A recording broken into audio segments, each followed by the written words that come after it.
Ladies and gentlemen, welcome to the 100th edition of How Did This Get Booked? I, of course, am your host, Jake Manning, a veteran of the professional wrestling business for over a decade, and I've held every single job except selling popcorn. I'm joined for the 100th time by my friend, who is already bored with my hippie bullshit already. Oh, man. A man who's stuck by me through all this, who wishes this was the last episode of How Did This Get Booked? And so we've come to the end of the road. And a man who is a Boys to Men enthusiast. That was all for one. It was all for one. That was Boys to Men. It was. Are you sure? I'm 100%. Okay. 100% was Zane Riley, my co-host. Are you sure about that one too? I'm 100% about all those things. I don't know why I thought it was all for one. What'd they sing? I don't know what the fuck they sing. Just message in and tell us what all for one sang. Yeah, I actually don't, because this is the last episode. What's up? Not likely, my friend. Not likely, my friend. We've made it to episode 100. Here we are. Here. How do you feel? 100 years older. Okay. Well, that's good. I'm excited about this. Yeah. We're so excited you bought it. Oh, I did. You purchased it. No, that is a purchase that I will not regret, my friend. Yeah. A movie, like I said, like I've been saying for a while. I've been talking about this movie for a while. Body Slam. Mm-hmm. That is our topic of discussion. It is. We watched it. We saw it. It was a fantastic movie, and we'll get into the discussion of it. But we just want to take a little time to reflect. I mean, we've already reflected on the year in review, so I don't want to get too reflexive because we have a lot of stuff we have to cover. Yeah, and there is a reason why this is episode 100, because there's a lot to cover before we ever even talk about the movie. But we wouldn't have gotten to episode 100 without you, the listeners, the subscribers, and even specifically the people that leave reviews. Yeah, as a reminder, the things that we're doing with reviews is basically, if you leave a review on Stitcher or Apple Podcasts, it's the thing that kind of drives us up the charts. It kind of gets like in the mix. Like if somebody listens to Talk is Jericho or Stone Cold's podcast and they see related podcast, if we have enough reviews, we'll pop up on the bottom of it, and then people will stumble upon us, and then people will know about us. And then that's why reviews are so important. And luckily, the subscribers of How Did This Get Booked has taken that call to order and taken that very seriously. And as a thank you for the people that do that, I basically send you out a free t-shirt, a free How Did This Get Booked t-shirt by just simply leaving a review and then getting into my DMs, leaving me your shirt size and your mailing address, and I will get out to you right away. And some of you just leave reviews and don't even do that. So I appreciate you just taking the time, but at the same time too, not asking a lot. These reviews can be super short, and actually, as a special treat, I will read the 2 new reviews that we have. Oh. We have a new person sitting on top of the poll, because another thing that we do is the person who is the most current review. I will say your name on the podcast, or your screen name, however you leave it on iTunes. I will say it every single week, and just as a thank you, and thank you as a reminder. And sometimes that overlaps in a couple weeks, especially when we do double tapings like today. So basically, the name that I will be saying sitting on top of the poll will also be the name that I say on episode 100. So you're getting a 2-for-1 So hypothetically, if there was an episode 101, we would say that. Oh, no, there's definitely going to be an episode 101. I watched that piece of shit, but we'll discuss when that's going to be at the end of the podcast. That 20-minute thing felt longer than this fucking movie did. I got so much work done during that 20-minute thing where I was asphyxiated on the topic of discussion today and all of the research materials around it. But Steve Messa, sorry, buddy, you're no longer on top of the poll of Apple Podcasts. Sitting on top of the poll of Apple Podcasts is Davinator70. And the other 69 Davinators had already come and gone. Yes, I think he was trying to get Davinator71, but that was not available. Let me read for you, word for word, what Davinator's review says. Cool. Very funny. Love these guys. Period. Cool. That's it. That's it. That's all we're asking from you guys. And Davinator, if you want a free How Did This Get Booked t-shirt, I will mail a t-shirt. I will have the t-shirt made, pressed, the particular size that you wear. I will put it in a box, mail it out to you. A postman will drive to your house and drop it at your house for you simply leaving. Cool. Very funny. Love these guys. The minimal amount of effort, and I thank you so much, David8er70, for what you did in leaving a review. That's all you guys have to do. You get a free t-shirt. That's how crazy this is. That's all you need to do. And somebody else did that as well. Like I said, Stitcher, Mad Titan 2318 was sitting at the top until Keaton's knocked them off. Keaton's, you will be said on this week's podcast and next. And this is your entire review. Always enjoy hearing about the business from Jake and Zane's perspective. That's it. Cool. You get a free t-shirt. You get a free t-shirt, Keaton's. You just get up with me in my DMs by leaving me your shirt size and your mailing address. That's how easy all of this is. These people have written a sentence on the internet. People do that every second of every day and just digest everything. And these people will get a free t-shirt for doing so. So go ahead. Congratulations, guys. Go out and do that, please. We need your help doing that because, like I said, the more reviews that you guys put out there, it shows that we're more popular. And then when people are listening to other popular podcasts, they will see our podcast pop up. And then more people know about us. And then you guys are the cool ones because you found out first. Yep. So thank you for that. And thank you, my friend, for 100 episodes. 100 episodes. We did it. And getting to the topic of discussion. Everyone today was just a road to here. All roads lead to the cinematic classic known as Body Slam, which was released on video.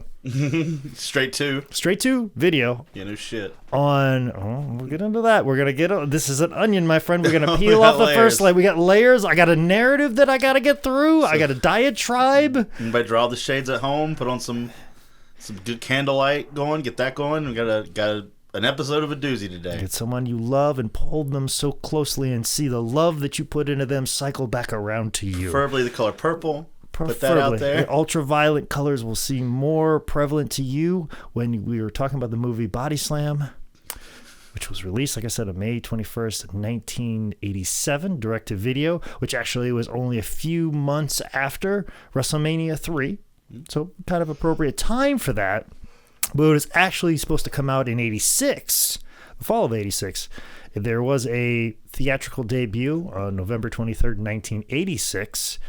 And during that theatrical debut, they grossed $4,520. And the U.S. total gross in the theaters was $14,926, which actually is only $2,000 more than what I made as a production assistant working for a college television station, my first ever job. I thought that was kind of funny that this movie that had members of the A-Team and Roddy Piper only made $2,000 more. And supposedly, allegedly, Daniel, who is the person that works in our office, who's the shipping guy, who actually helps me ship out all of these How Did This Get Booked t-shirts, he claims that he saw this movie in the theater in Charleston, South Carolina. It was one of the few places that actually aired this movie. Yeah, I don't know. That's an alleged thing. But we'll get into why it had such a small theatrical release. But we need to get the players involved here. And most specifically, one of the biggest players is the director, Hal Needham. I believe Needham, maybe how it's said. Regardless, he is the man who directed Smokey and the Bandit 1 and 2. Also, Hooper, which is a fantastic, underrated Burt Reynolds movie. Also, Stroker Ace. Gets a little bit more play than Hooper, but I think Hooper's the better film. Also, too, he was the director of Cannonball Run 1 and 2. This guy was just a real big Burt Reynolds fan. Yeah, exactly. He was also a stuntman. But he was a stuntman by trade, became a director, and just knew about stunts. He's got a particular... Knew stunts and Burt Reynolds. He has a particular formula in what he does with his movies, and we're going to see and probably discuss it throughout this movie. But this movie is actually the last movie he ever directed. There's a reason. Is he no longer with us? No, he was not. He actually, a few years, maybe even a decade or so later, when it came time to bring back the character, the Bandit, for a TV series, like one of those like syndicated TV movies. Yeah. They had a series called Young Bandit. And the man who played basically Burt Reynolds' character was actually the guy who played Pike in the A-Team movie. Okay. So there's connection to A-Team. Everything circles. 6 degrees of separation from Dirk Benedict. That's basically how Hollywood is set up. And there'd be like a different woman in each one of these TV movies. Elizabeth Berkley was one of them. Kathy Ireland was another one. So there's that. And that's basically about all old Hal did after this movie. And there's a particular reason why. But we must introduce the credited writer and producer of the movie. I believe Steve Burko was one of them, but the name that comes up the most and probably the most prevalent is, I believe, Shel Lighton or Linton or Elton. Yeah, Elton, whatever. Old Shel was the person that wrote this movie and apparently was a lawyer by trade. Okay. And there are virtually no other credits. IMDb says that Shel wrote Death Valley Days, like a TV series, like a couple episodes, but I don't know how correct that is. Maybe somebody that shared a name. But Shel was apparently a lawyer by trade and basically wrote this movie, Body Slam. Now, from what I can tell, what happened was Hal saw the script. Okay. Thought the script was okay. Felt like it needed improvements. Okay. And started improving upon those things because, as I said, I directed Cannonball Run 1 and 2. Yeah. I directed Smokey and the Bandit 1 and 2. All right? I got out before I got crazy in 3. Yeah. Okay? And all those. So he started changing things on the set. Well, old Shel was enraged by this and was pissed off. And because of all of the changes and saw all these changes happening in the final product, ended up suing delaying the release of this movie. And because of, and basically took Hal himself to court. And because of it being caught up in legalese and stuff like that, the studios were just like, oh, fuck it, we got to make our money some way, somehow. So they just fucking direct to video. We don't have enough time. It's been too far in the can. Fuck it. Which, I don't know why they did that. If you just released in the theaters a month or two after WrestleMania when people are like a buzz of professional wrestling, that would have worked. But apparently that wasn't the case. Nope. So I wonder what he would have changed to where... I guess all the jokes. Because like I said, Hal has a very particular format. There needs to be a car. Cars need to be destroyed. Yeah. The women apparently are not supposed to be smart. They're just supposed to be pretty. That's a common theme. I'm not saying that's a good theme, but that is a common theme of what Hal does. You need a pretty lady. It was a different time. It was a very different time, as we will. There are some words that are said, not aged, not even like said one time, and like, ooh, we might regret that in the future, or ooh, that was just for a sting. Like, no, we're just gonna throw that word around. Randomly around. So yeah, there's that. And then of course, you need buddies, buddies that are a little bit different. Yeah. And that's usually his formula. But I actually did some extra research that I normally do. I was able to find an interview with Dirk Benedict from 2011, which was done by Slam Sports, Bob Kepper, I believe Capper. Why did I just say that? Bob from Slam Sports. Bob, I tried to give you credit, because you wrote this article, you did the writing of it and stuff like that. So, but Dirk basically says that is saying that the Orion Pictures loved it, everybody working on the film loved it, except for Shel, who was upset that they were changing his script. He was fucking irate and pissed off and had no history and track record, and everybody's like, why the fuck is this guy giving the guy who directed Smoking the Bandit and Cannonball Run, like, why is this guy who's done nothing in this business giving everybody a hard time? Also in that interview, Dirk Benedict went on to tell a story about the final match when it was filmed, because the way it was filmed, they had to do multiple takes. Yeah. So obviously, they were, doing different angles. So they weren't like Roddy Piper and Barb and T.J. Khan and Tonga Kid. They weren't laying it in as well as they should, because they're using camera angles and going through stuff, because they have to do multiple takes. And apparently the extras who were fans were giving some of the wrestlers a hard time. And this is still very much kind of in like wrestling's real era. And so some of the fans were talking about how the wrestlers were bullshit. Well, all of a sudden, Piper starts getting into a real fight with Tijo Khan and Barb, and they were like a big real fight breaks out, and they have to break for the day. Yeah. Like something happens or somebody hits somebody a little too snug, and they just lose it, and they break out like that. And later in the day, Dirk ran into Piper at like the hotel that everybody was staying at, and Dirk was like, "Man, that was crazy. I can't believe that happened." And then Piper was like, That was all a work, brother. They basically started a fight just so fans could believe that it was real out of that day.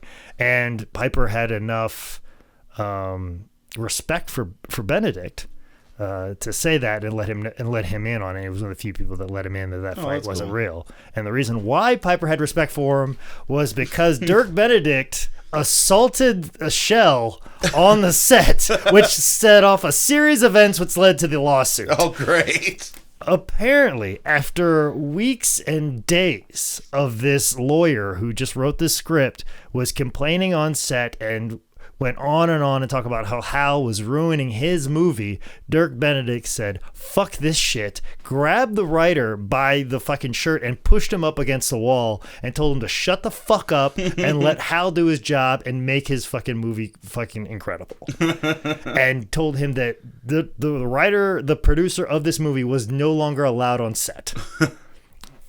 The crew fucking loved it. Hell yeah. So much, in fact, they made T-shirts that said, "Dirk Benedict kicks ass." So I want a Dirk Benedict kicks ass shirt. I think that should be this podcast shirt. Yeah, let's do it. It should be Dirk Benedict kicks ass. HowDidThisGetBooked.com. Like, right at the bottom. But like I said, the writer never came back to the set, but he showed back up in court. Yeah, and it turns out. Kind of fucked everybody over. Especially when you're a lawyer, you can do that. Yep. You assaulted a lawyer, and he did lawyer things. Yep. And that's why Body Slam wasn't as big a movie as it should have been. But it had all the primary players. Like I said, it had Dirk Benedict, who played Harry Smilak. It had Tanya Roberts, who was just coming off of being a Bond girl in A View to a Kill. Yeah, I had to get my Bond reference in there. I was worried. Also, too, she played Mitzi from That 70s Show. Okay. If that's connecting some dots in your head right there. Also, Roddy Piper. I mean, just off of just off of WrestleMania 3, like as big as it gets. Captain Lou Albano, who is playing Captain Lou Morano. Weird. Yeah. Like, I thought they kept fucking up his name. Yeah. Like, because Captain Lou Albano rolls off your, but Captain Lou Morano, like, it does, but this is Captain Lou Albano. Could it be a name ownership thing? It was definitely a name ownership. It's gotta be. I mean, we had NWA champion Ric Flair in this movie. Yeah. And acknowledges the NWA champion, but then we had Bruno Sammartino in there. Yeah, it was weird. hanging out. It was weird. And then Barry Gordon, who was the lawyer, who was Sheldon, which I'm sure was short for Shell. He is actually the voice of Donatello. Oh, that's cool. From Teenage Mutant Ninja Turtles. He also did a lot of other voiceover work as well. Also, this is like the only piece of acting that I've ever seen from Charles Nelson Riley. He was always on the Match Game. Yeah, he was always on game shows, and I thought he was just a guy that was on game shows, but this is like the only movie or TV series that I've ever seen Charles Nelson Riley on. And he plays Vic Carson. Also, John Austin's in this, who was the original Gomez from the original family, Addams Family. As I said before, Tonga Kid's in this. Also, Afa and Sika are in this movie. Barbarian, Tijo Khan, they play the Cannibals. Freddie Blassie makes an appearance. NWA World Heavyweight Champion Ric Flair. Bruno Sammartino.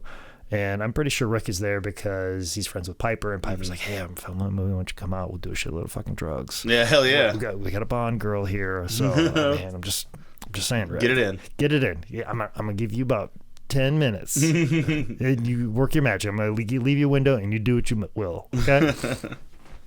And then Sheik was in there. Yep, Sheik, Adnan Al-Kaisi, also Alexia Smirnoff, and the Jay York was in there. I believe Yukon Lumberjacks is what the tag team he was a part of, if I'm not mistaken. So we started this movie. Finally, after we get through all the particulars, Harry Smilak is driving around his Ferrari, and I just like how in the 80s there would be this thing where we would have a guy even in commercials, TV shows, there's always this device where you see a pretty lady and you're just like, hey girl, hop in my car. Yeah. And different time of days, man. You can do that then. And you could just do that. Yeah. And that was just a thing that, according to TV, could happen. Well, it didn't happen. It didn't happen in this, but it is. I love that his go move was to pick up his cell phone. Yes. In his car. Yes, his car phone. That's going to impress you. I have a. Oh, hold on. I have a phone. I have a phone in my car. Mm-hmm. The fact that this is a Ferrari doesn't impress you enough. The fact that I have a phone and a Ferrari. This will do. That will put it up. Call your mother from here. But it doesn't make a difference that Ferrari gets repossessed because Harry Smilak is down on his luck. But when you have leather pants on, you got all the luck in the world. You do. You have all of the luck in the world. Also, too, did you take a look at the wall in his office, like some of the pictures that were up there? Yes, and it was photos of. Go on. One was him and the Pope. That was the one I couldn't get over. You don't think he could have met the Pope? Harry Smilak? Yeah. So I don't know how successful Smilak was. Like, was he actually successful? I would assume no. Yeah, I think he was always been full of shit. Yeah, which would leave you to believe maybe those photos are fake. Yeah, like obviously they're fake. Like, but they should have been far more obviously fake. Well, I think him and the Pope was that. Like, yeah, that was just their go-to. Yeah, but like the idea of like how successful was he? Was he a good agent at one point in time? No, I don't think so. Because like we only talked to Kick, and Kick is like got him this one thing, and like it flew away right away. He says names of people that he doesn't know. But even like in the moment when he gets up with his lawyer, because he's talking about getting his car back, he's talking about, I think like Sheldon was talking about how like you used to be good. Like I think they make mention of that, but I don't know how good he was. Yeah. Or how they don't really have a litmus test for that. As far they don't. We don't know how successful. Like, is this a guy who's down on his luck, or is this a guy who's always full of shit? I mean, he's got to be up. I guess he'd have to been up enough for this lawyer to believe him, even though he's already screwed him out so many times on money. Yeah. And then, like, him saying, like, I've got, like, later he's like, I got Barba, I got Frank, I've got, like, Julio, like, all these people, like, they're like, oh, yeah, you can get those people. Neil Diamond was one of them. Yeah. You're like, oh, yeah, he can definitely get those people. Yeah. And, like if old Brian Kanabrowski told us that he could get Hulk Hogan, I would think he's full of shit. Of course, well, because he is. Well, I mean, but I'm just saying, like, yeah, that's more logical, maybe. Like, it's kind of in the realm of possibility, but the idea that just this random agent who's down on his luck, like old Double Trouble saying he's going to get Hulk Hogan, like there's a difference in level of promoter here. Is basically what I'm saying. Yeah. So I don't know. But then we find out that Smilak is in deep with Mr. Kim, and there's just an Asian gong that goes off. Because that's how shit works when Asians show up. Every day when Mike Lee comes to work, the gong goes off. That's what I love about our buddy Mike Lee. Like, he gets so happy when other Asians do well, when he's Vietnamese. Like, he doesn't, like, separate it. Yeah. Like, he's just so like... we're all in this together, guys. He's always like, oh, Asians' homes are taking over. Like, even if this person's, like, Korean, like, yeah, fucking do that shit. But, like, some Koreans are like, fuck you, you're Vietnamese. You know? He's like, oh, goddamn. But he's just like, oh, man, fucking Chinese, man, fucking killing it, son. Got rice, bitch, what? Yeah, let's go. But then, like...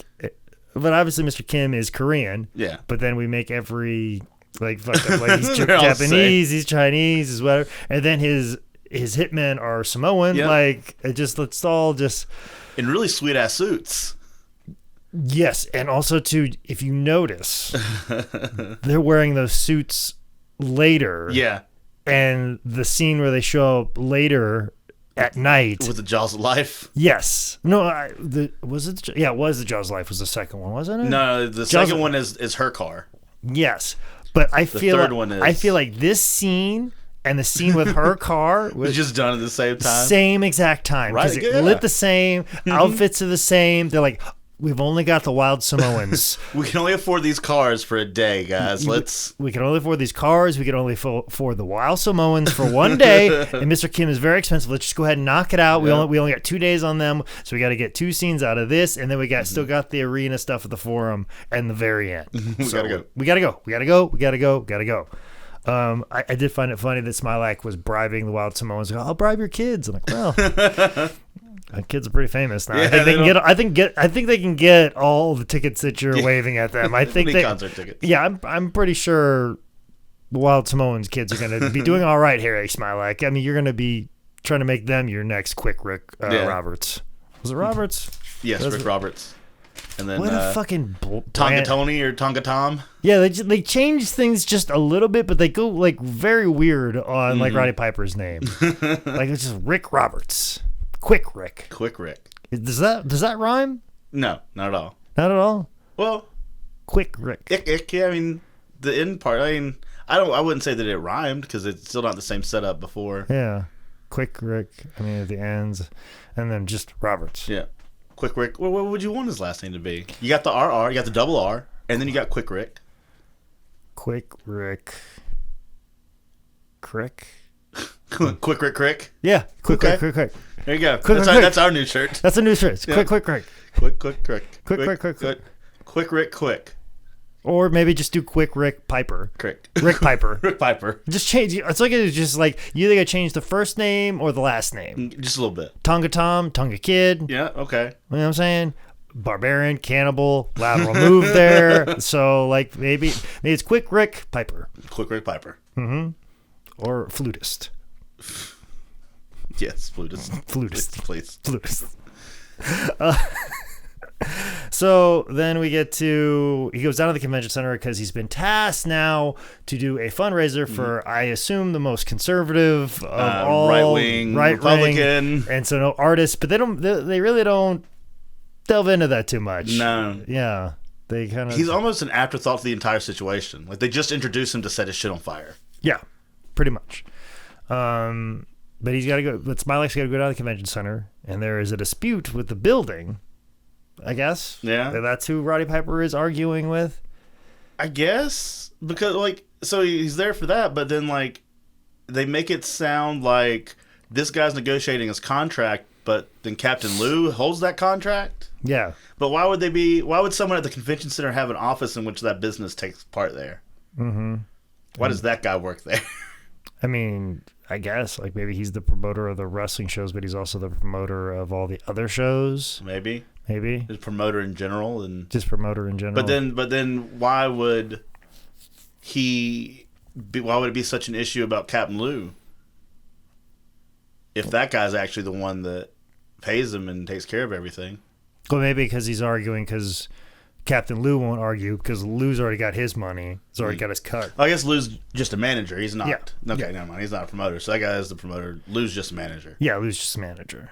So I was just a promoter just running out of this office for whatever reason. Yeah. And then he also promotes other stuff, and that's what Smiley comes in and negotiates a deal and yada, yada, yada.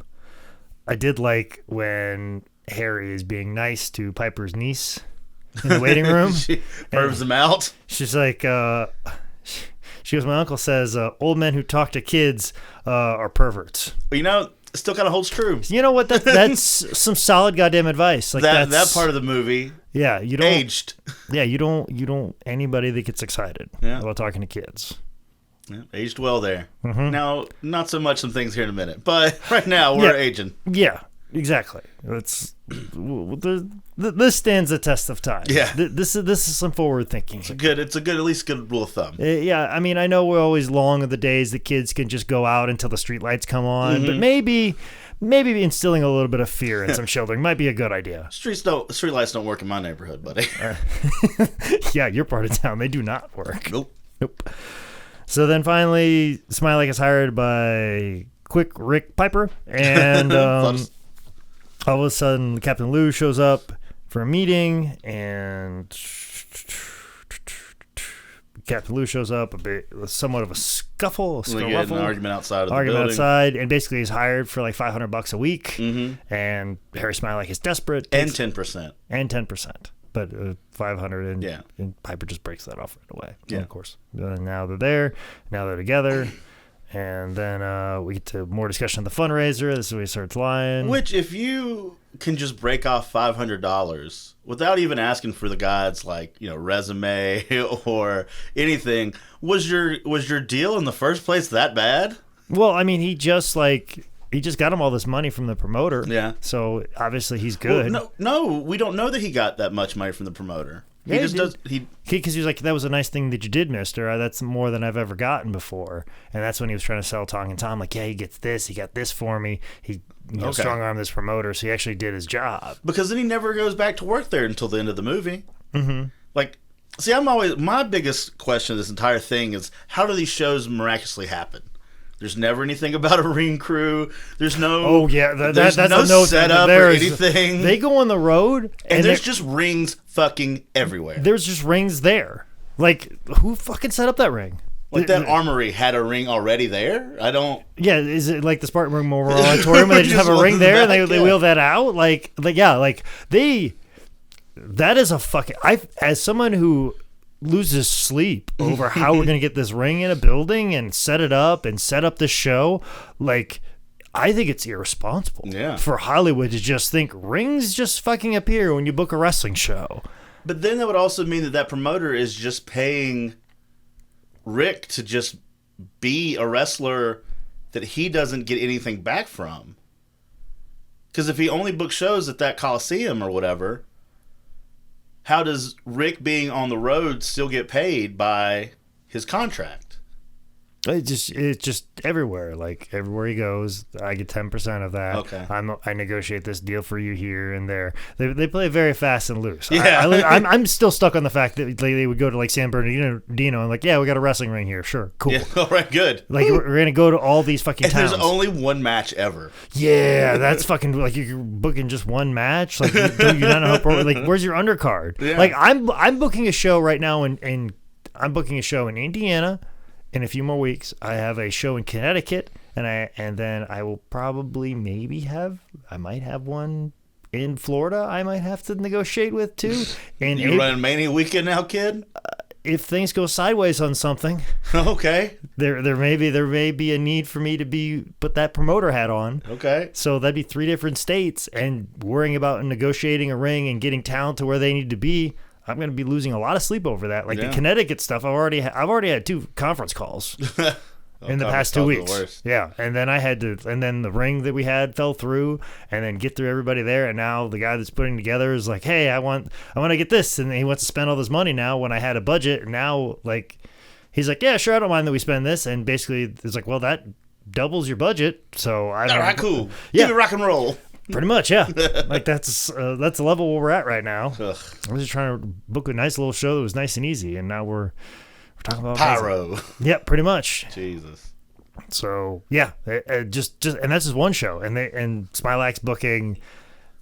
Arguably, yeah, every night. Every night. At least they're doing like each town 2 nights in a row. Mm-hmm. Because one's for the rock show, the other's for the wrestling show. Yeah, and then until shit gets sideways and they have to do a rock and wrestling. Yeah, and that's where he invents rock and wrestling.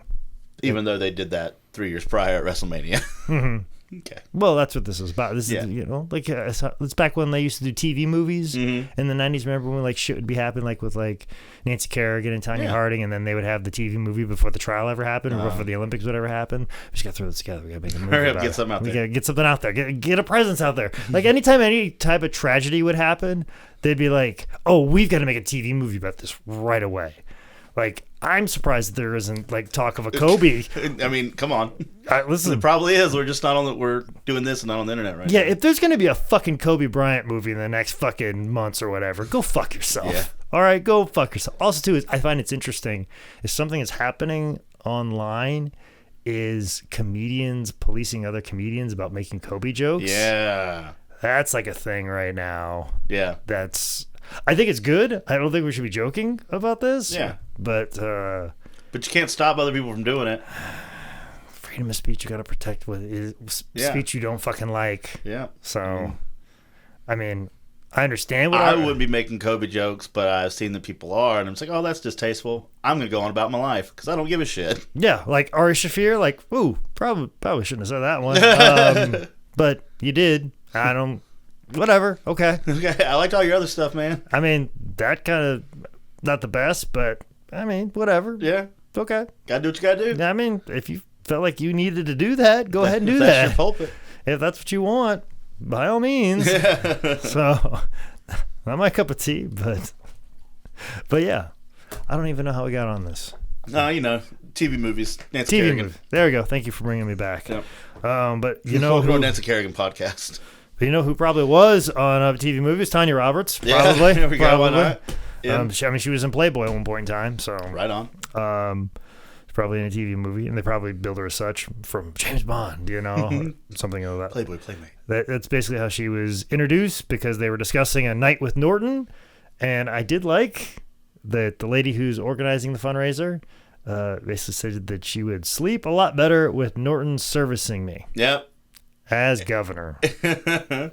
They're like the small second of everybody going, Double entendres, also a Hal Needham trope that he uses quite a bit. mm-hmm. But this is where we get introduced to Candace, Tanya's character. And then also, too, this is where we bring in Sam Fatu at the gym, and we get introduced to the cannibals, and we get to see... Barb looks like Schlack. Like, Schlack and Barb are the same fucking person right now. You know what? He does fucking Real look like scary Schlack. like. Yeah, he does. You put a few more tattoos on that man. Have I ever told you that when I first moved to Charlotte, I used to work out at the same gym with Barb before I knew Barb? Oh, yeah? Yeah. Like, when I moved here, the Harris YMCA was like the closest gym that I knew of that I could get what I wanted to get done from the apartments that I lived in. So I would drive over the Harris Y. Well, Barb also worked out there. And keep in mind, this is like maybe 15 years ago now. Mm-hmm. And Barb was like repping 3 plates on each side. So however old he is, minus 15. That's what that motherfucker was doing. Still just a beast of a man. Fucking still doing like 275 reps. Just fucking repping him up like nothing. Light day. Just warming up with it, working out with it. Just whatever, man. So beast of a goddamn man. Yes, he's still. But he's is Axe.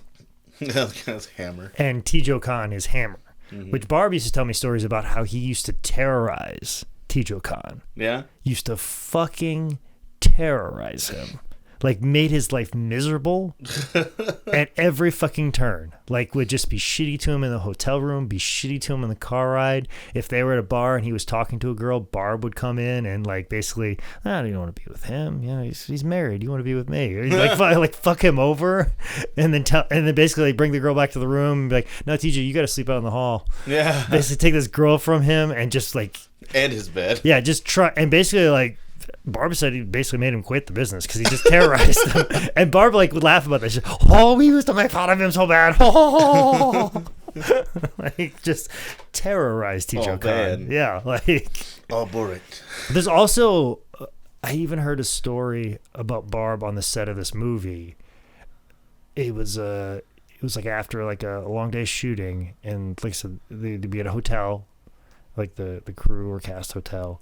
And he got super fucking drunk. And they called the fucking cops. and I say cops, I mean cops, plural. Multiple cruisers rolled up. And basically he was just a fucking menace. The legend goes that they maced him and he just merely wiped his face and then licked his hand. Somehow they were able to get handcuffs on him. Now they had to use 2 handcuffs to, of course, link it back. Link it together. And as they were trying to put him in the cop car, he made it very clear he didn't want to get in the cop car. And the way that he communicated that, not verbally, but the way that he physically communicated that was by headbutting the top of the cop car and denting it. Good. Because his hands are behind his back, so he starts head banging basically the top of the cop car. It took everybody at the police station basically to get him into the cell.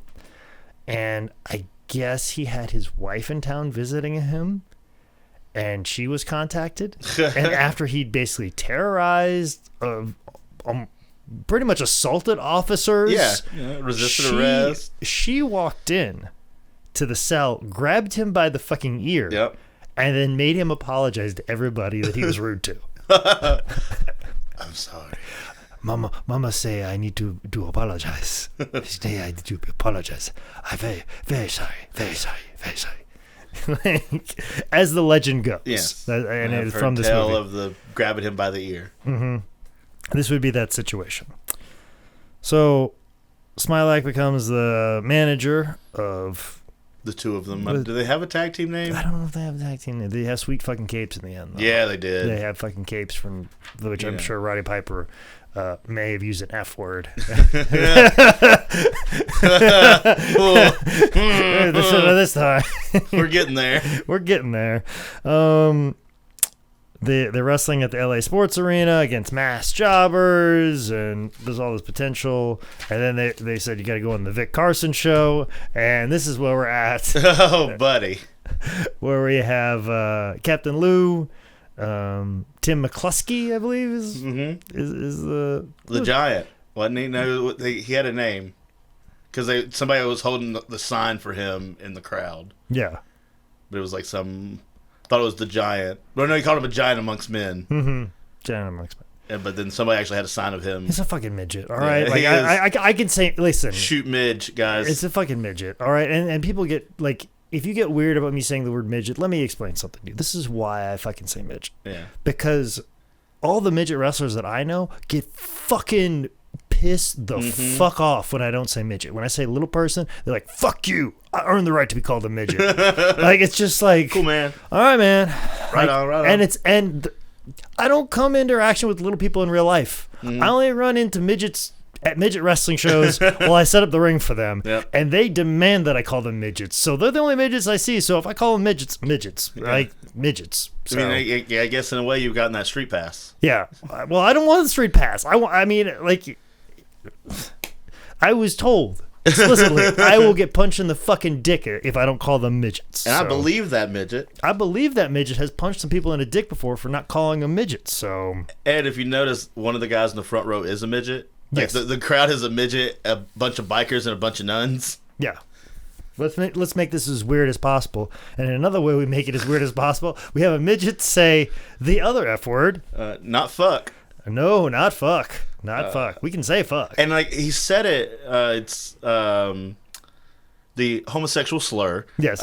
When he said it, I was like, wait a minute, did he just say? Yeah. And then like 2 seconds later, he says it again. Mm-hmm. Like I thought it was just gonna be like, oh, okay, well you said it one time, and that's an insensitive part of this movie. Mm-hmm. But then they say it multiple times. And Albano is agreeing. Yeah. Yep. Yep. And even adding to it, like those funny little boys you hang out with, or something like that. He says. Yep. And then later he says it again about his boyfriends. Mm-hmm. And then like they go to commercial break, and Albano just like throws Smiley. Just picks him up and throws him by his neck in the most comical way.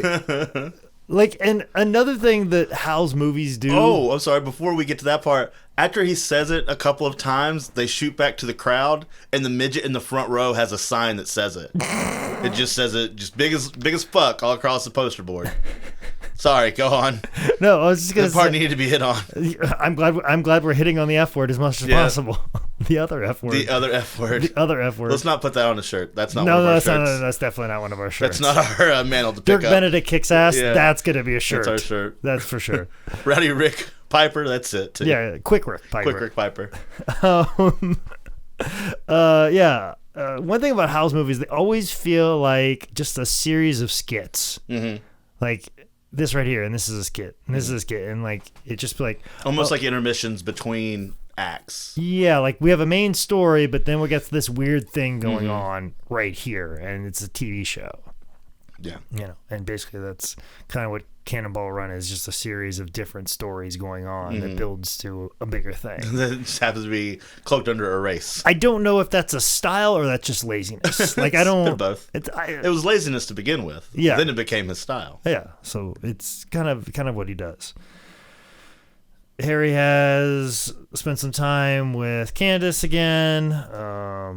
We discussed the scene where the Samoan show back up when it was actually just a few minutes later in filming. Yep.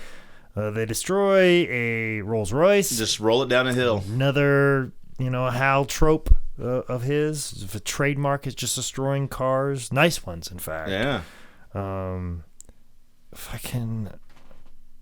this is when they have to break up, pretty much. Because, Yeah, this is the arguable low point, I guess.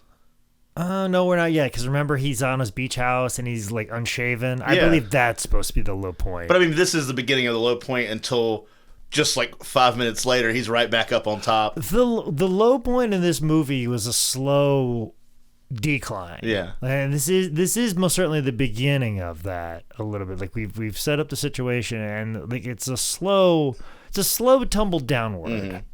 And I don't know if we hit rock bottom, essentially. Well, I don't think there ever is a rock bottom. If there is, it's the beginning of the movie where he gets his car repoed. Yeah, but also, which happens again. Like, he gets that car repoed a second time. Yeah. By the same guy. I mean, you could argue that the low point is when, like, Tonga Tom and Quick Rick, like, lose to the cannibals, like, as a surprise. Like, that's supposed to be the low point. But then they're so positive about it. Like, that's where, this is part of that part. This is where he's, like, that goes from there, and it goes to them being in the hospital, and then, but they're so upbeat about it. Oh man, it happens. We're still good to go. Yeah, I think that's weird. Like, if it's supposed to be the low point, why are they happy about it? Yeah, I don't know. So it's definitely the low point for him. I mean, I've never seen Roddy Piper happy to do a job. Like, yeah. I've like. This is history you're seeing here, Smilac. He still holds a grudge. I mean, and he's dead. He's still holding that grudge. Against somebody that tried to make him do a job. I promise you. Still hates the peas. Yeah, still hates the peas. A weird fucking thing. If you've read Roddy Piper's book, you know what I'm talking about. Yeah. He refers to the promoter about the pea. As the pea. The pea. And like, I've never heard anyone else say that before. Never. Like, it's almost like he made it up as like, oh, I'm going to show you something special about this. I'm going to make something up that's special and see if you fucking dumb people fall for it. Or he's just like, oh, I'll tell you a fucking story. We have codes for promoter. Like, you know, one of those things where they like overly exaggerate something to seem it's much tougher and more secretive or cooler. I think that's what he did for a lot of his book. Was him just being, when you're fucking Roddy Piper, man. Yeah. You're already fucking cool. You wear a bulletproof fucking leather jacket. So, which was a thing apparently. Yeah, I didn't know that. Apparently his leather jacket was bulletproof. That's why it was so heavy. What if they shot him in the face? I don't think he ever asked that question. No one ever does that puts all their faith in leather and bulletproof vests. Want to know why I never asked that questions? Because he changes the questions just so we have all the answers. Yeah, that's why. That's why. That's how. Fuck you. We're here, guys. Also, another thing, we just gotta get in misogyny when we can. That's another Hal trope. Where the girl goes, "Nice car," and he goes, "Nice ass." Yeah. Why not? This is where we get introduced to Kicks, which turns into Kick randomly in the movie. Like, they start off as Kicks. They're for sure Kicks. Yeah. Because no cool bands end with an S. That's what he tells the Rolling Stone guy later. But, like... And then he goes, what about the Beatles? So, here's my question. Okay. Did they... Wasn't called Kisses. I mean, I get the joke. I get the joke. But did the joke come... I thought it was always Kicks, so I didn't know it was Kicks in the. No, he changed it to Kick. Okay, and then it was Kick. Again, it was always Kick. Okay. It was Kicks in the beginning. Okay, and became Kick, and then it's like, and then he did that. What did they do that just so they could get this joke about the Beatles later on? Oh, for sure. You think it for sure? Oh yeah. Have to get it. My heart breaks. My heart breaks. I mean, it's the '80s, man. Like, come on. Some of these jokes aren't the best. You know, comedy wasn't necessarily. I want him to be the best, though. I want him to be the best. Like, come on, guys. Was this the one thing that they kept in from the lawyer? It has to be Sheldon's bit. Like, this has to be like Shell's fucking like. Maybe that's something they changed. Like, he made that joke later, and he's like, "All right, fine, we'll change this for you if you'll shut the fuck up today." Yeah, this has to be the thing that they kept in for that attorney. They're like, "All right, fine, we'll keep this in," and then he's like the only one laughing about it. Told you it'd make this movie. Yeah, see, it just brings it all together. It's funny. They were Kicks, and then all of a sudden they were Kick, and then because of the Beatle, and we're setting it all up. We called a callback. You don't know anything about that? Yeah. And Hal's just like, I directed Burt Reynolds on everything good he ever did. Fuck yourself. Oh, I'm going to court? Fuck me then. Fuck me then. I need a character witness. Let me call Burt. So what's Lonnie doing? Lonnie will stand up for me in court. Right. Lonnie will stick up for me. And both of them would be at the courthouse anyways, going through a divorce anyway. Yeah, so it'd be easy. When they're up all night. Yeah, they're just gonna fuck off. Then we get to a night with Norton, and Norton Wilshire. Kick basically sets the place on fire, literally. I just don't know how fucking that would even filming it didn't set everything on fire. Yeah. So I did like the headlines the next day. Wilshire says the Ayatollah did it. Yeah. Wilshire blames commies for fundraiser fiasco. Just like Republican. I love it. I love it. And then, of course, Dirk Benedict has to hide, so he dresses like a woman. Fucking favorite part of this whole movie. Go on. I don't know why.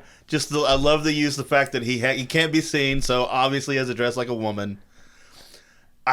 So there's a part where he's sitting between Tonga and Rick, and he's talking and just so nonchalantly crosses his legs, and I thought it was the funniest fucking thing. I don't know why. Just he's there and then just crosses his legs real fast, it's just just a girl's supposed to do, I guess. Yeah. And I don't know. It popped me so hard. I mean, he had a nice ass in that. He sure did. He looked great. Way to sexualize this, but yeah, it looks great. Oh no, he looked fantastic. He was all nice car, and you were like, nice ass. I'm sorry, I'm being misogynist to a man. To that man. I mean, But I thought that was great. I don't know why I just laughed so hard at that. I thought this was the part where this is the part where the cannibals show up and beat up the and the guy who's on the fucking play-by-play is fucking Chick Hearn. Mm-hmm. Fucking LA Lakers play-by-play guy. You have a fucking Bond girl, a guy who's filming this movie between seasons of the A-Team. You have one of the hottest professional wrestlers in the game today. You have Chick fucking Hearn, who is basically doing play-by-play for one of the most successful NBA teams at the fucking time. Mm-hmm. How is this movie not successful? It is in our hearts.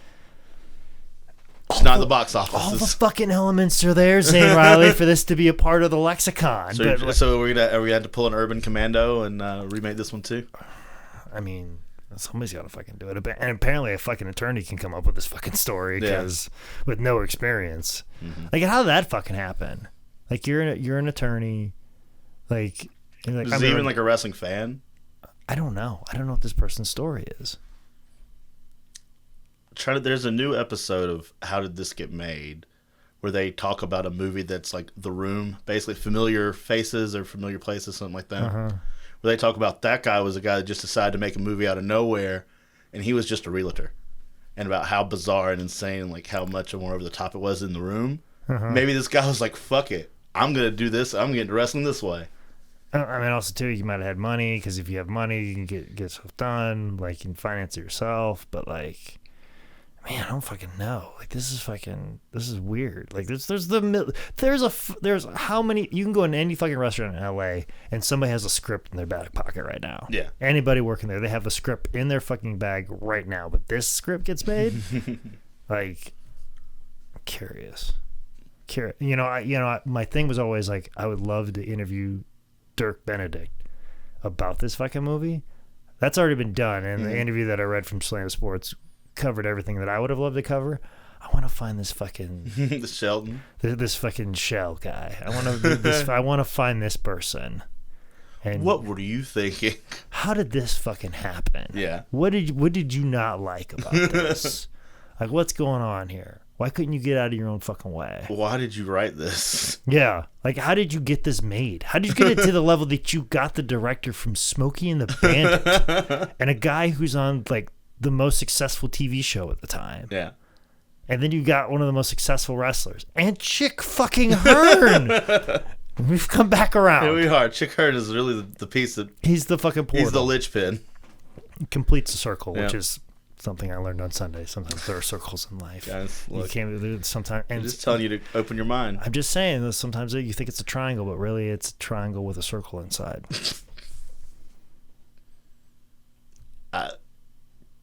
You're right. It is the best thing I've ever said before on this podcast. It took me 100 episodes to get to that going point. On anymore. Just relax. Just let the love flow. Just let the love that I'm flowing into you go through, and then like come a back dialysis around, machine. like a dialysis machine. I send love into you, and then it comes back around and comes back to me, and I learn how to love myself.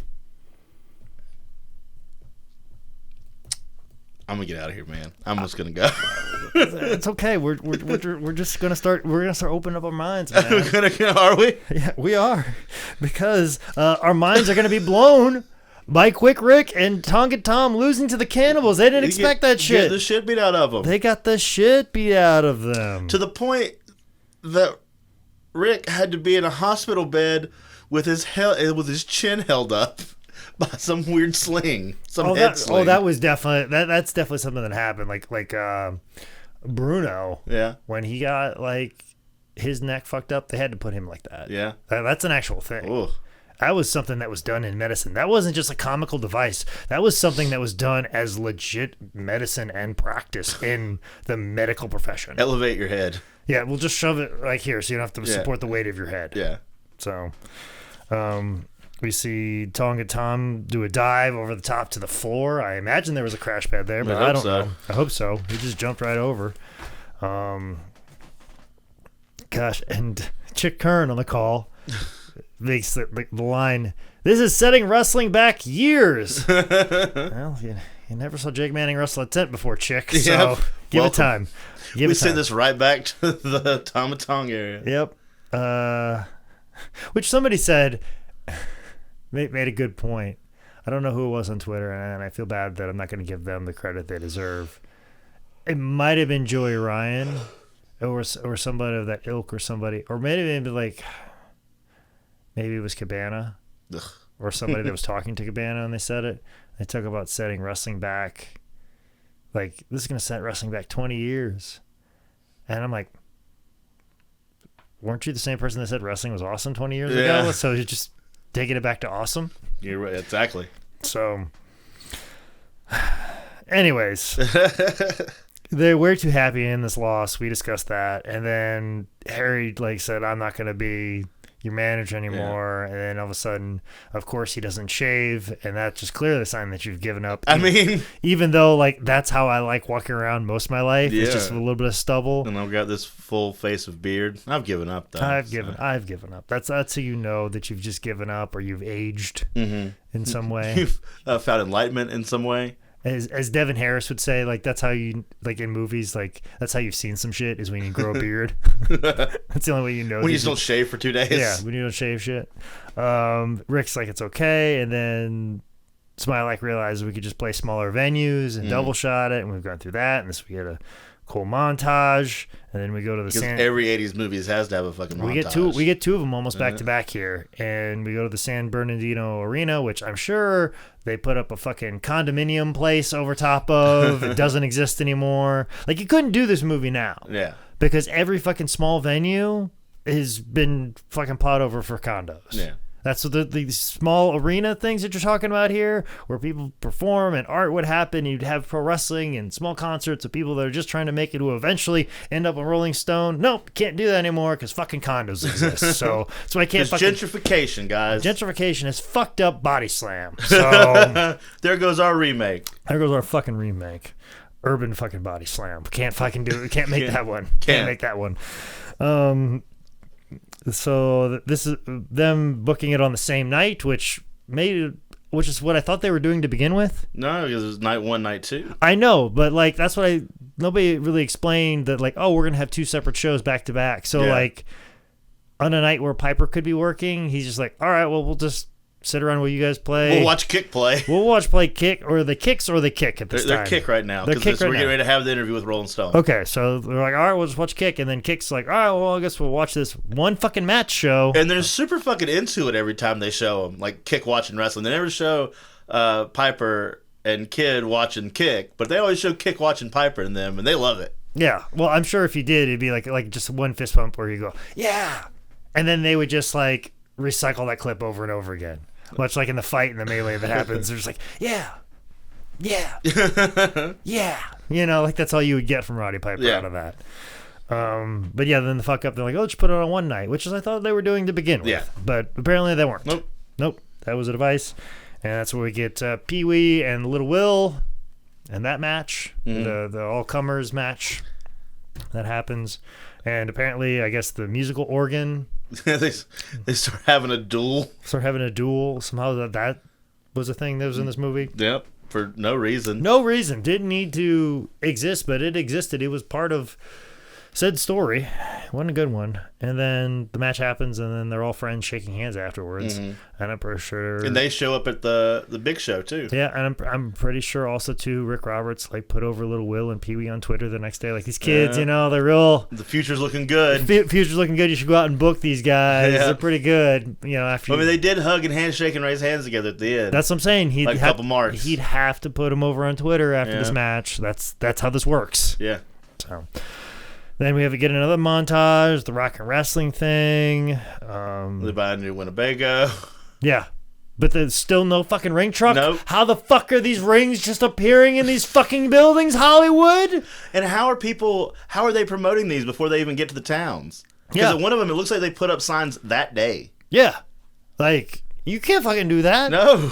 You can't fucking do that. Like, it'd make more... This is the one thing that makes more sense now. They'd be on the bus doing Twitter. They'd have a social media manager, which, like, my girlfriend's roommate, she basically is, like, a social media person. Like, her job is to basically post on Twitter for some company or whatever. Right. Yeah, and she does that for multiple people. Must be nice. And the thing is, too, she's not the only person that I know that does that job. Yeah. Get on that. Unbelievable. That's a thing in reality. That's where we're at. Somebody just makes Twitter posts. I fucking hate doing social media. I fucking hate it. It is a fucking job. I'm glad somebody's doing it. Yeah, I might need to hire one. Yeah, like what's your hourly here? Yeah. Here is 6 months worth of jokes. Yeah, they're all one-liners. They all fit within a tweet. Space them out whenever they're... I could give a homeless person a cell phone and have him do it, but I'll have you do it instead. Yeah, I'm going to have you do it. These are the things that need to be promoted. I need these things on this time, and I can just go about living my fucking life as opposed to posting about it. How about that? That'd be great. But yeah, this whole rock and wrestling tour, like, I can't wait for like my fucking national comedy and wrestling tour. Like, this is how I would do it. Excuse me. I would sneeze and then stumble over it. That's exactly how I would do it. But yeah, who are the roadies? Like, ring crew guys. So are Kick the ring crew also? That would make more fucking sense. Yeah. Like, I would have loved to see in this montage, like, Kick setting up a fucking ring. Yeah. Or anybody setting up a fucking ring. And we can even do a fun thing where Piper carries in a speaker, and that's it. You know, we get the same idea. But no, these fucking things just magically fucking appear. They just grow. They just fucking grow. Like, that infuriates me so much. And this is where the Rolling Stone reporter shows up. The joke happened. They're not called Kisses. Mm-hmm. I forgot what the other band was. Yeah. The Who's. The Who's. It was the Who's. And then the Beatles. And then, like, haha, this is why we changed the name in the middle of the fucking movie. Yeah. Just to confuse you. Then we get... Harry goes back on Vic Carson. Mm-hmm. And more then we get the F-bomb again. We get the F-bomb again. Again. Which... So, sidebar. Please. Fucking Graham Street Pub, Monday night open mic in Charlotte, North Carolina is kind of like the most, has been for like 2 years. Been like the fucking buck wild, out of control, like open mic. And not in a good way.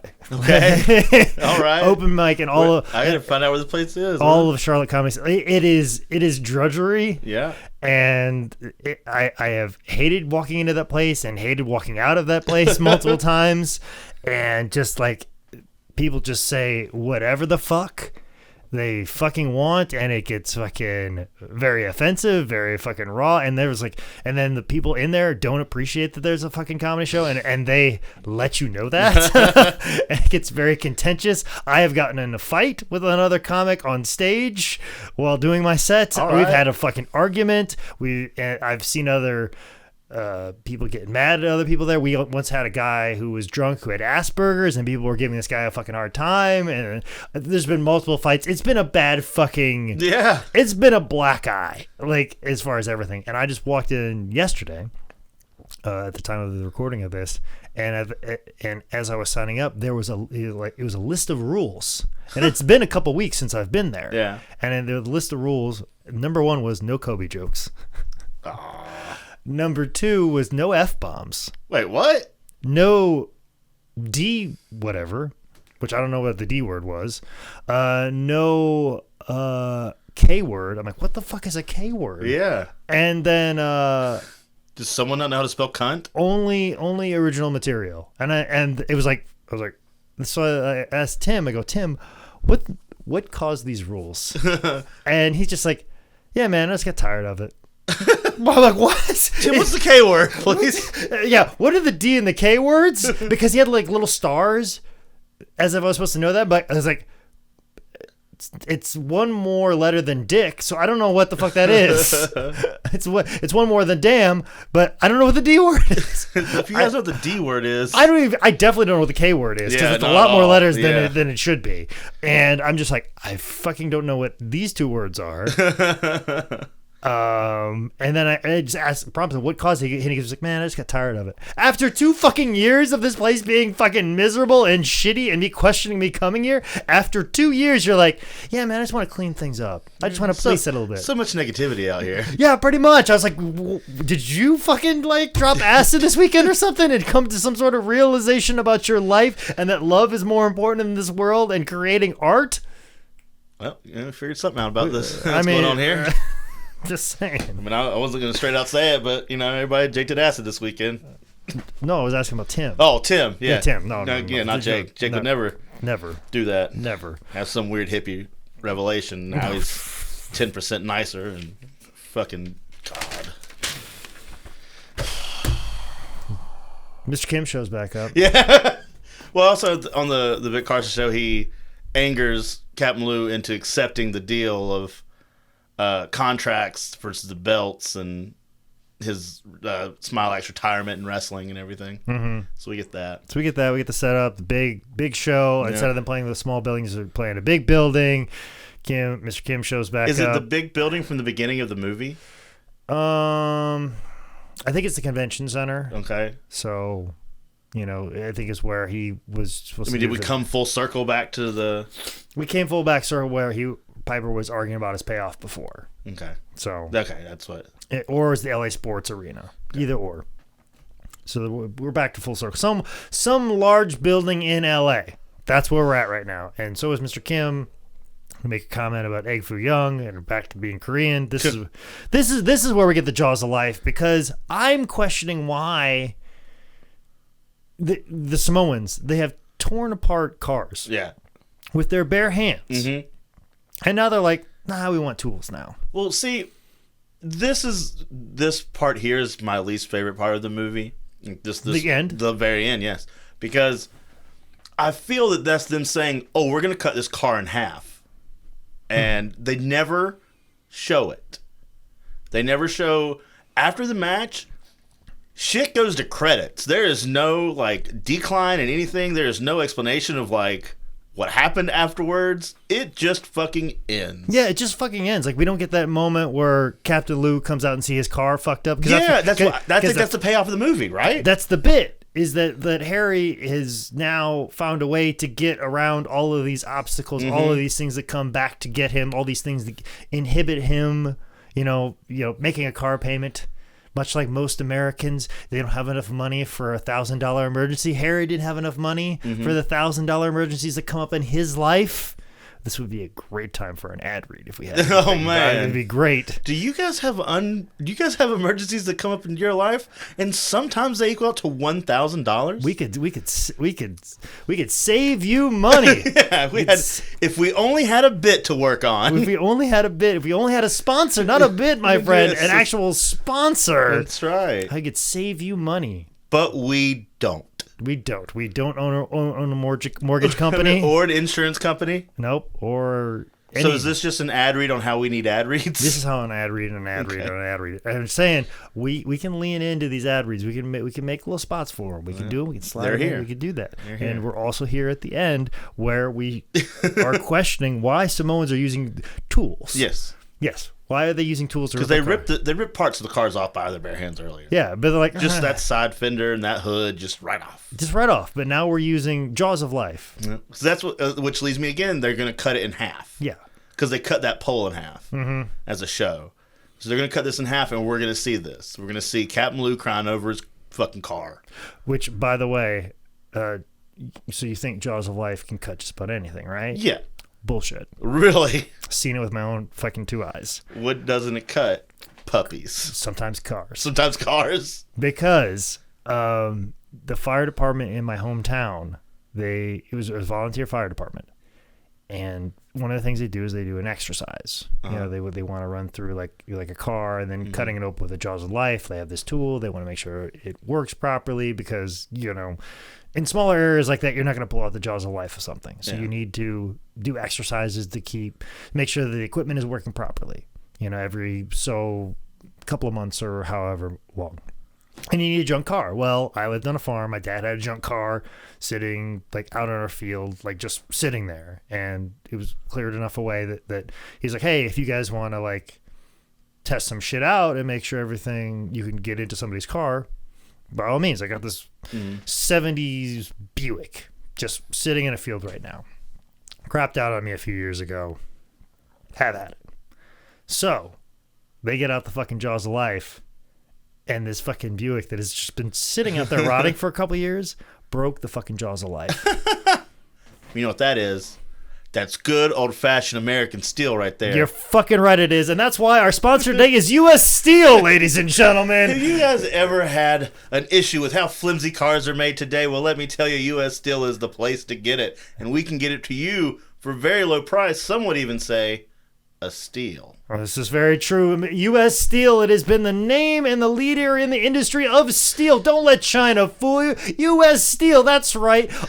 There's been, steel barons have been around for years, and they've been getting a bad name. But no, they've been giving hardworking American people jobs in steel mills with no insurance, no protection whatsoever, while they've been lining their pockets with the most strongest and durable piece of metal known as U.S. Steel, ladies and gentlemen. You know, that money they're lining their pockets with, those are those $1,000 that you could use in emergencies, and we here can also get you that money back. We just did 2 ad reads together.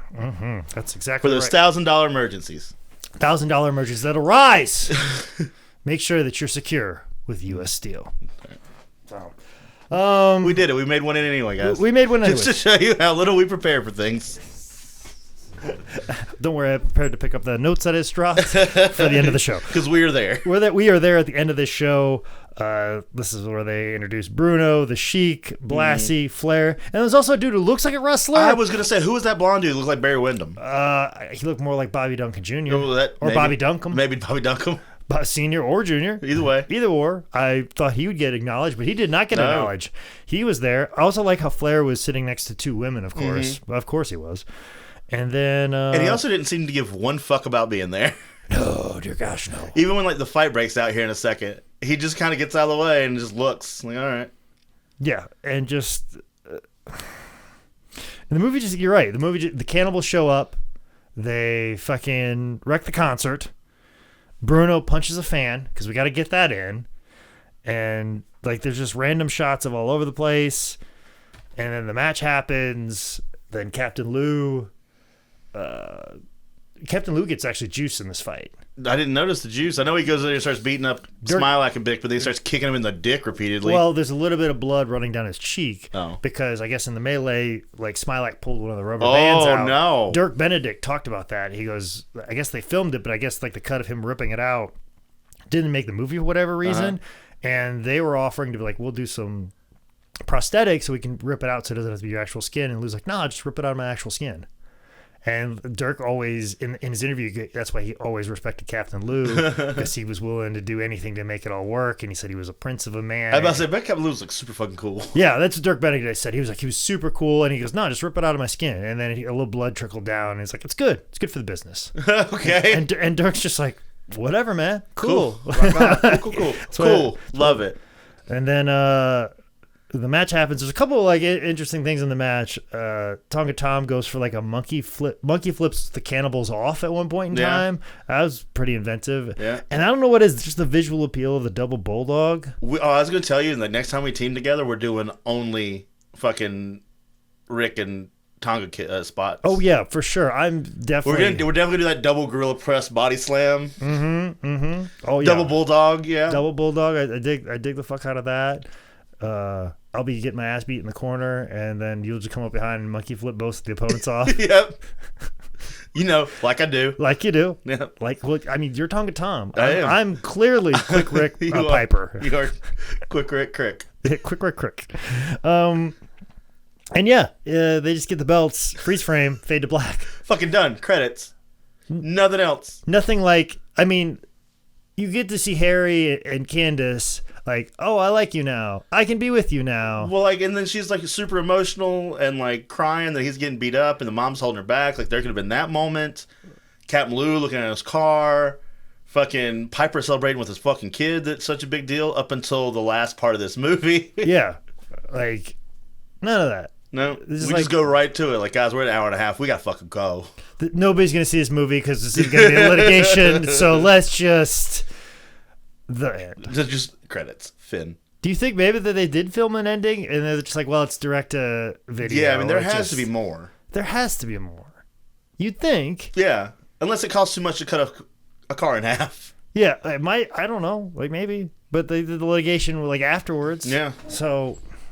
Yeah, maybe they just got to the end. If you guys know more about this movie than us, let us know. I'm gonna know what I'm gonna do? I'm gonna fucking Google this. Does you bought the movie? Does it have like deleted scenes or special features? No, I think it just kind of like played straight through because that's another thing too. It was on video. I'm not 100% sure, but it might be. I was thinking it was bootleg. I think that the DVD. It says MGM limited release, but that looks like a fucking bootleg version of a fucking movie. I mean, it had the whole copyright and all that shit on it, but I'm pretty sure like I don't know how legit it is. Like, the thing is, I don't think anybody gives a fuck about that movie anymore because it was on video. It said it's out of print, and then they re-released it on DVD in this MGM fucking limited series. But I don't think anybody gives a fuck about that movie anymore.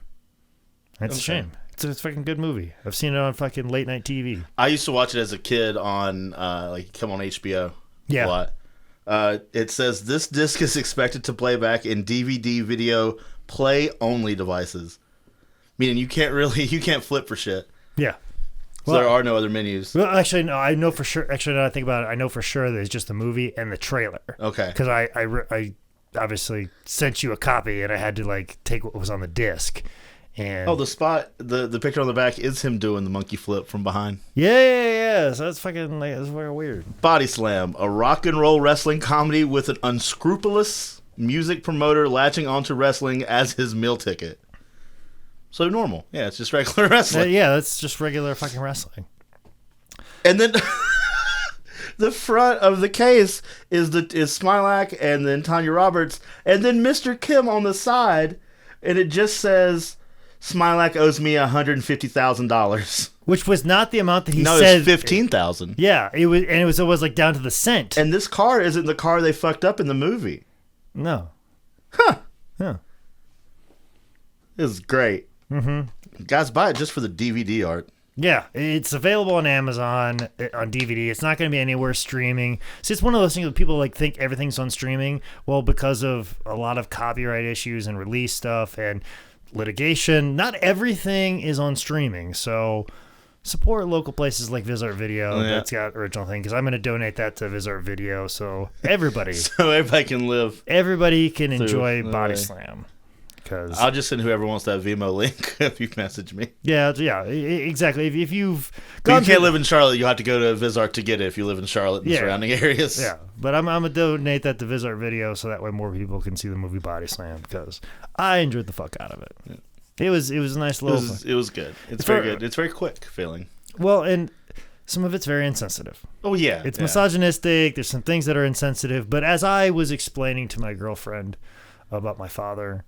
She was asking like, well, how's your father feel about because my girlfriend is Iraqi and she grew up Muslim, and she goes, how does your father feel like about people like me? And I'm like, well, I've never heard him talk about anyone who's Muslim or Middle Eastern, but I don't consider him to be racist. He has said some insensitive things about Mexicans and black people, but not anything offensive. Maybe ignorant, as in a 80s comedy. Yeah. So basically, like if you get that statement, like insensitive as an 80s comedy, that's about how most everybody's father is. And honestly, it's only like 2 little spots. Yeah. There's the manager interview spot, and then the thing about the girl's ass car thing. And I mean, there's a lot of horse shit out there. And it definitely doesn't pass that test of like 2 women when they have a conversation. Is it about a man? Like that whole there's a particular test in a movie about like, can 2 women have a conversation in a movie that's not about something that a man is doing? That this movie definitely doesn't pass that test. I will attest to that. So, but if you just want to see a good, entertaining movie that's wrestling related, has its downfalls, but still, I mean, shit, Blazing Saddles is an amazing movie. So go fuck yourself. Yeah, I mean, it's still great. If you like Smokey and the Bandit, and Cannonball Run, and Hooper, and Stroker Ace, you're going to like this movie. The A-Team. Yeah, the A-Team. If you think that part where Roddy Piper came out at WrestleMania dressed in half black. 1980s LA Lakers, if you like that, you'll like Body Slam. Good little flick. Yeah, not bad. I recommend that you go check it out. Like I said, you have to go get the DVD because it's really the only way you're going to fucking see it. Yeah. Or, DM me. Maybe I'll give you a link or something. Yeah, might know a guy. But if you leave a review, make sure you DM me your shirt size and your mailing address. Just like David 870 hasn't done yet, and also Keaton's hasn't done yet. But you guys are owed a shirt for your reviews, which are about a line long. But I appreciate that you took the time to do so, because what you did helps us get noticed by other people and other podcasts. So please continue to leave your reviews, but also continue to subscribe and all of that. Zane, is there anything you want to put over? Because this is coming out this Thursday. Thursday. Well, I will be sitting at home this weekend. Coming up, I've got Queens of Combat. Let me just open my calendar real fast. Okay, I'll run over mine. I know mine by heart now, because I've got a lot of shit coming up, especially February, from February 11th to February 22nd. February 11th, I have All Organic Comedy at the Evening Muse on a Tuesday. Then on Wednesday, I'll be in Blacksburg, Virginia for Bonkers Comedy Club. So if you live in the Blacksburg area in Virginia, I'll be doing comedy there. Then February 14th, I'll be wrestling for Wrestling Revolver in Dayton, Ohio. Then February 15th, I will be wrestling in Bethany, Connecticut, Creer versus Crown. February 16th, I will either be in Duluth, Minnesota, or possibly opening for Hacksaw Jim Duggan at the Comedy Zone in Charlotte, North Carolina. AirB. Then February 18th, I will be in Jeffersonville, Indiana for $5 Wrestling Victory Road Trip. I've already renamed it in my head and how I said it. Then February 20th, I will be in D&G Laughs at Dilworth Grill here in Charlotte, North Carolina. Then February 22nd, I will be at Vizar Video for Mr. B's private screening, which is very similar to this product, and there's another reason why I'm letting you guys know about that. Mr. B's private screening 4,000, excuse me, not 5,000. It's not 5,000 yet, it's 4,000. There will be a wrestling-related movie that we will be discussing Mystery Science Theater-wise. So please show up to Vizart Video February 22nd. Body Slam will probably be available at Vizart Video. So 2 for 1 for you if you live in the Charlotte area. I also have a lot of other stuff, but Zane, what do you have? February, I don't have anything the rest of this month. February 8th, I'll have Queens of Combat in Winston-Salem, North Carolina. Jake will be with me. Oh, okay. That's right, I will be. Yes, well, I guess now it's a question more than a statement. Yes, I forgot to put it on my calendar. Okay. Fuck. But don't worry, I'm still available. Okay. I'm still available. You're the only one I need. Okay. The only one if anything happens, it can be you and me all day. Okay. On February 15th, I will be at the grand opening of the Wrestle Factory in Swansboro, North Carolina, part of PWF in Chikara. The 16th, I'll be at the show at Murrells Inlet. They are doing a talent search where there's 10 or 15 companies, have some people coming. It's a real jack-off sesh. It's going to be real. Don't sell it too hard for this crowd. Don't sell it too hard for our listening audience.